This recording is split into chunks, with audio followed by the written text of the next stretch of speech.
this. Seems like a good moment to talk.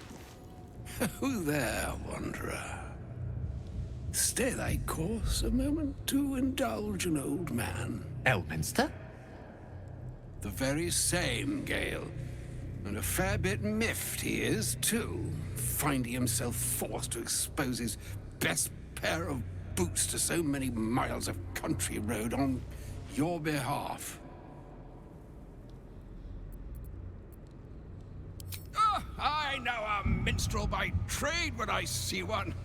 Tell me, what ballad, bold enough to lift me onto the pedestal of acclaim, enjoys your musical predilection?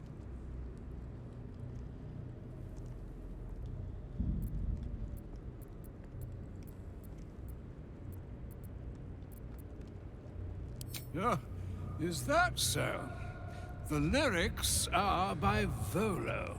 You know, whose name alone is sufficient enough criterion to arbitrate its acclaim to truth. 2 weeks I had to endure a frozen beard and wicked frostbites, yet he makes it sound like a dalliance through the dales. Yes. Be that as it may, you said you came all this way on my behalf, did you not? For what purpose? I was bid to spare neither time nor my own self to find you. She sent me, Gale. You know of whom I speak. But why?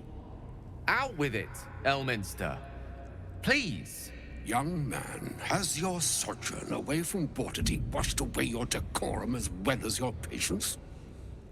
Nigh a 10-day I've gone without honest fare, worthy of the name, drank naught but what the sky entitled my thirst.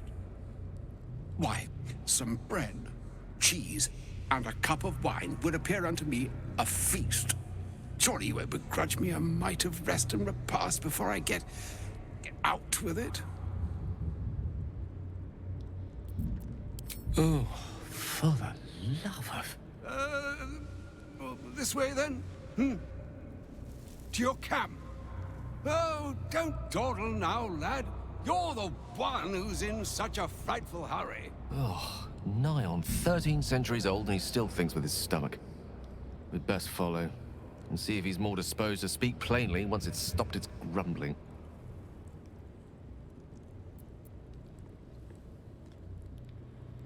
A wise choice.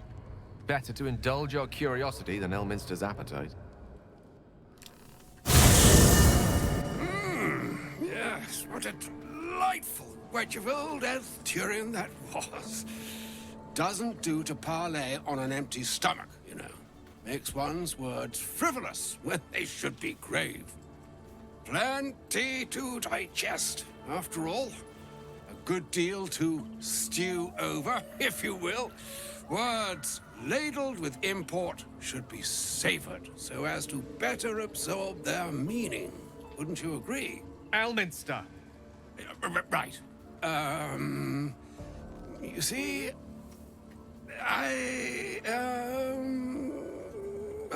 well, that is to say, Gale, my boy, I've come to address a most pressing matter. I'll speak as plainly as I can, forswearing the accustomed frills that decorate my speech. I'm here on behalf of Mistra. The message and the charge I bring you are hers.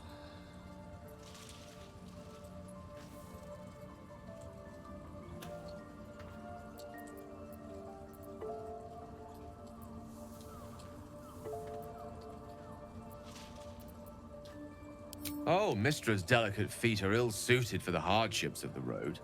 You know where you went wrong, Gale. No, we needn't dwell on that here and now. But even so, you're to be given a chance of redemption. Mistra would consider... forgiveness? She would consider what she considers to be forgiveness. Mistra is aware of the misadventures that have befallen you both.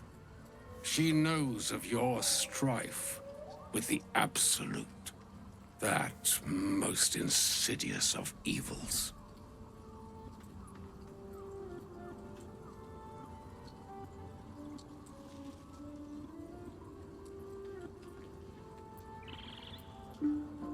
They choose the instruments of their will with great precision. Sometimes the single drops we think we are do not realize what waves we are building up to be. Do not discount yourself, and by the same token, do not discount your enemy. You must know that the Absolute is more dangerous than you can possibly conceive. It threatens all who live, even those who are undying. It threatens the gods, the weave, the very fabric of the universe itself. That is why I have come here to charge you, Gale, with its destruction. It is Mystra's belief that only you can.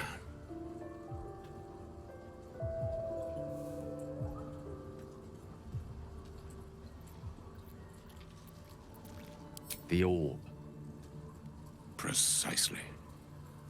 Mystra has granted me the power to stop the clock, as it were, on the orb's rush to overpower you. Instead, you will be able to unleash its lethal combustion at will.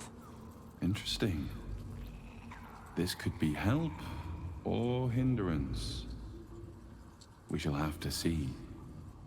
You must find the heart of the Absolute, whatever that may be, and use yourself as the catalyst that will burn it from this world.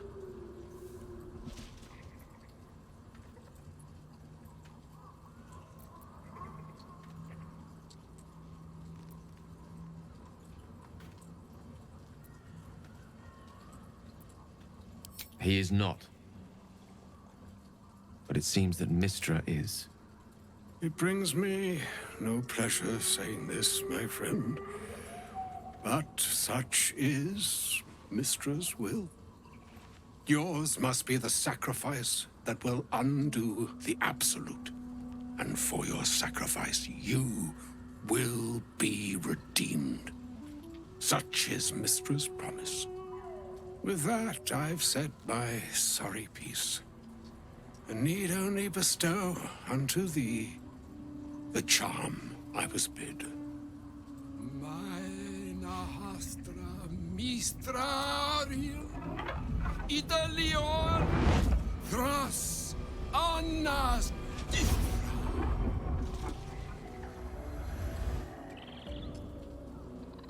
It is done. Both charge and charm have been committed into your care. To you, I commit into care Gale himself. I count on you to shepherd him well on this strangest of journeys.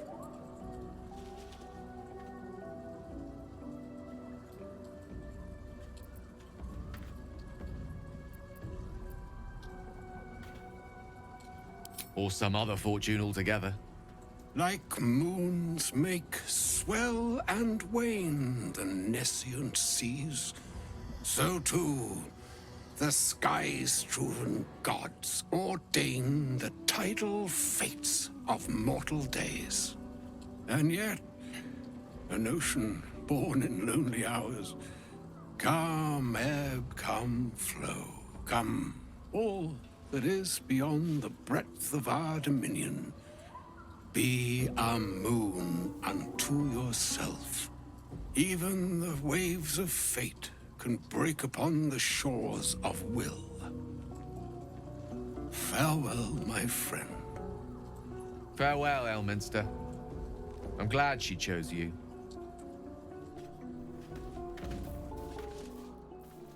Already feeling better. An audience with Elminster is never less than memorable. I'd have hoped to introduce you to him in less dire circumstances. But those are hard to come by these days. The Doddering Act is merely an illusion, one he's most adept at maintaining. Elminster is the most formidable wizard in the realms. Perhaps in existence. For Mystra to have sent him, the severity of her bidding could not be clearer, or weigh more heavily on me. Time seems so infinite when you're young. A month is an age. A year is a lifetime. It is a strange feeling to realize how little of it one might have left. Of course, he offered the clearest solution to our problem. All I have to do is find the right place and time, close my eyes, and let go.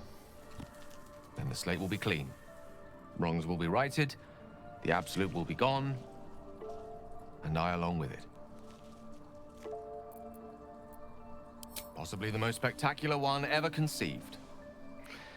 But essentially, yes, I'm living on borrowed time in more ways than one.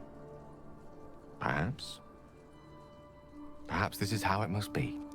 That remains ahead of us for now. The heart of the Absolute must be discovered before I can stop its beating.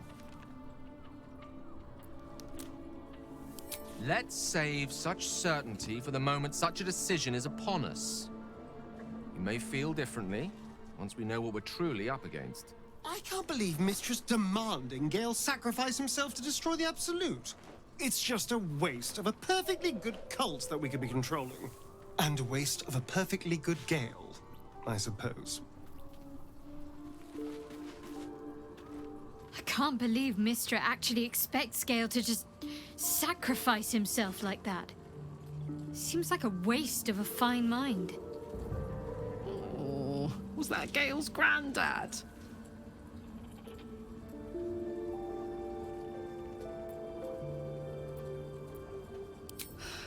Wonder if he's a wizard too. He's certainly got the beardliness for it. Why'd he come all this way to track us down?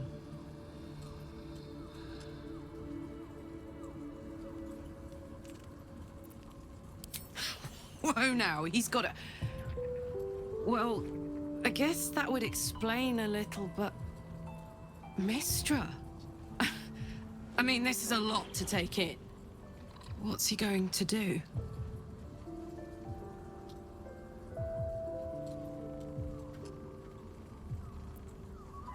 Well, tell him to pick the right one. Or better yet, I'll do it. Fucking wizards, man. They always need help picking the simple, obvious option. If Mystra can't think of another way to stop the Absolute than sacrificing Gale, she's no god worth worshipping.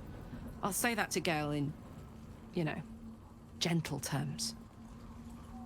A shame my first brush with the famed Elminster couldn't be a tad more optimistic. Listen, I might invoke the Triad from time to time, appeal to Helm, but I'm no man of faith. Not like Gale. I don't know what drives a man to consider his own death, among countless others, to be an appropriate exchange for his goddess's forgiveness. To me, it all sounds like nonsense.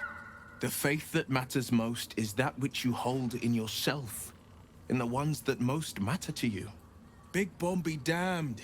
Gale's got everything he needs to defeat the Absolute already. Talent, nerve, and powerful allies at his side.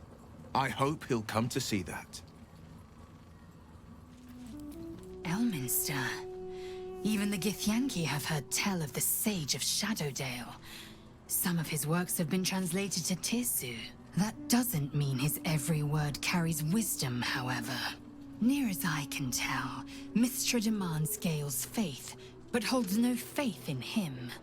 Why else would she demand Gale sacrifice himself, and perhaps so many others?